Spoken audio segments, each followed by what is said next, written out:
آؤ میں تمہیں وہ اس بارگاہ پہ لے جاؤں جس نے سب کو شانیں عطا فرمائی ہے۔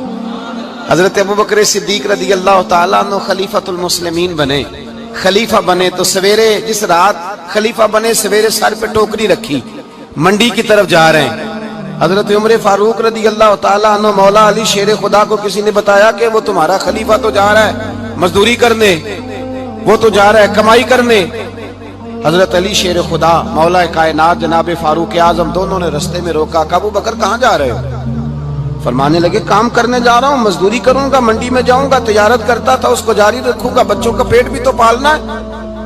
اب تمہاری حکومت کے پیچھے بچے تو نہیں نا بھوکے مروا لینے، میں نے کچھ کرنا تو ہے۔ حضرت عمر کہنے لگے چلا آ کے بیٹھ، ہم صحابہ کو اکٹھا کرتے ہیں اور مال غنیمت سے تیرا وظیفہ لگاتے ہیں، آپ کو وظیفہ ملے گا ماہانہ، تو آپ بیٹھ کر کے مسجد میں تو ڈیوٹی کریں۔ بیٹھ گئے، مشاورت ہوئی تو حضرت ابوبکر صدیق رضی اللہ تعالیٰ عنہ سے پوچھنے لگے جناب بتلائیے آپ کا کتنا وظیفہ لگایا جائے؟ تو حضرت ابوبکر صدیق فرمانے لگے اتنا لگا دو جتنی ایک مزدور کی تنخواہ ہوتی ہے۔ تو ایک صحابی بول کے بڑے میٹھے اور دھیمے لہجے میں کہنے لگے ابوبکر اگر تیرا گزارا نہ ہوا تو، اگر تیرا گزارا نہ ہوا تو۔ حضرت ابوبکر صدیق فرمانے لگے اگر میرا گزارا نہ ہوا تو میں مزدوروں کی تنخواہوں میں اضافہ کر دوں گا، اگر مزدوروں کے گھر جلنے لگیں گے تو میرا بھی چلے گا، میں ان کی تنخواہیں بڑھاؤں گا صرف اپنی۔ تو مزدور کے حقوق کا تعین کیا۔ سب سے پہلے تو میرے نبی پاک علیہ السلام نے منع فرمایا، فرمایا جس کو مزدوری پر رکھو پہلے اس کے ساتھ اجرت طے کرو۔ حضور صلی اللہ علیہ وسلم نے فرمایا جب تک اجرت واضح نہ ہو جاؤ کسی کو کام پر، جب تک اجرت واضح نہ ہو جائے، مکمل نہ ہو جائے کہ کیا دینا ہے، طے کریں۔ کیا لوگے جو جناب دے دیں گے لے لوں گا، شریعت اس کو پسند نہیں کرتی، محبوب نہیں رکھتی۔ پہلے اس کے ساتھ پہلا حق مزدور کو یہ دیا کہ اس کی اجرت پہلے، بولیے اجرت پہلے اجرت طے ہوگی، یہ پہلا حق ہے۔ اور مزدور کا دوسرا حق کیا بیان کیا میرے نبی پاک نے؟ فرمایا جب، اور یہ ایسی اعلیٰ بات ہے کہ جتنے حقوق لکھنے والے ہیں نا، جتنے بین الاقوامی سطح پر انسانی حقوق کا چارٹر بنانے والے ہیں، وہ کہتے ہیں کہ یہ ایسا نقطہ حضور نے بیان کر دیا ہے کہ اس سے آگے کو بڑھ ہی نہیں سکتا، یہ ایسی بات ہے کہ جس کی شرح بھی کوئی نہیں کر سکتا۔ میرے حبیب کریم علیہ السلام نے فرمایا پہلے طے کرو، اور کیا خوبصورت لفظ ہے، قانون بنا دیا۔ فرمایا جب مزدور مزدوری کر لے تو اس کا پسینہ خشک ہونے سے پہلے اسے ادا کر دینا، اس کا پسینہ خشک ہونے سے پہلے اسے اس کی مزدوری دے دو۔ ایک صحابی اپنے خادم غلام کو مار رہے تھے تو میرے نبی پاک تشریف لائے، فرمایا کیوں اسے مار رہا ہے؟ حضور غلطیاں بڑی کرتا ہے۔ تو نبی پاک نے فرمایا جتنا تجھے اس پر اختیار ہے نا، اس سے کہیں بڑھ کر میرے رب کو تیرے اوپر بڑا اختیار ہے۔ کہا حضور یہ بڑی غلطی کرتا ہے، میں آخر کتنا معاف کروں؟ تو حضور نے فرمایا اتنا معاف کر جتنا میرا رب تجھے معاف فرماتا ہے۔ پتہ ہے تیری صبح سے لے کر شام تک کتنی کوتاہیاں ہیں، درگزر کا حکم دیا۔ پہلا حق یہ دیا مزدوری طے کرو، دوسرا حق یہ دیا پسینہ خشک ہونے سے پہلے ادا کرو، تیسرا حق یہ دیا کہ اس سے درگزر کرو، غلطی ہو جائے تو درگزر کرو۔ تو یا رسول اللہ مزدوری کتنی دیں؟ میرے نبی پاک بخاری مسلم حضور سید عالم صلی اللہ علیہ وسلم نے فرمایا مزدور کا حق بیان کیا نبی پاک نے، اور ایک بات ارشاد فرمائی تو اس کے اندر کئی پہلو، ایک حدیث میں کئی پہلو بیان فرمائے۔ حبیب پاک نے فرمایا جیسا تم کھاتے ہو ویسا ہی اسے، بھئی بس ختم ہو گئی بات۔ اتنی بڑی بات کر دی سرکار نے۔ کبھی دیکھا ہے آپ نے کہ مزدور کو ایسے کھلایا جا رہا ہو جیسا مالی کھا رہے ہیں؟ حضور نے فرمایا بھئی مزدوروں کا حق یہ ہے کہ جیسا تم نے کھانا ہے ویسا اسے کھلانا ہے، اور فرمایا جیسا تم نے پہننا ہے ویسا اسے پہنانا ہے۔ اور پھر میرے حبیب کریم علیہ السلام نے ارشاد فرمایا اس کی ہمت سے بڑھ کر تم اس پر بوجھ نہیں ڈال سکتے، جتنا کام وہ کر نہیں سکتا اتنا تم اسے دے نہیں سکتے۔ اور فرمایا اگر اتنا کام دینا ہے جو اس کی ہمت سے زیادہ ہے تو میں اس کے مالک کو کہتا ہوں وہ بھی اٹھ کے مزدور کے ساتھ کام پہ لگ جائے، اٹھے اس کے ساتھ کام میں شریک ہو جائے۔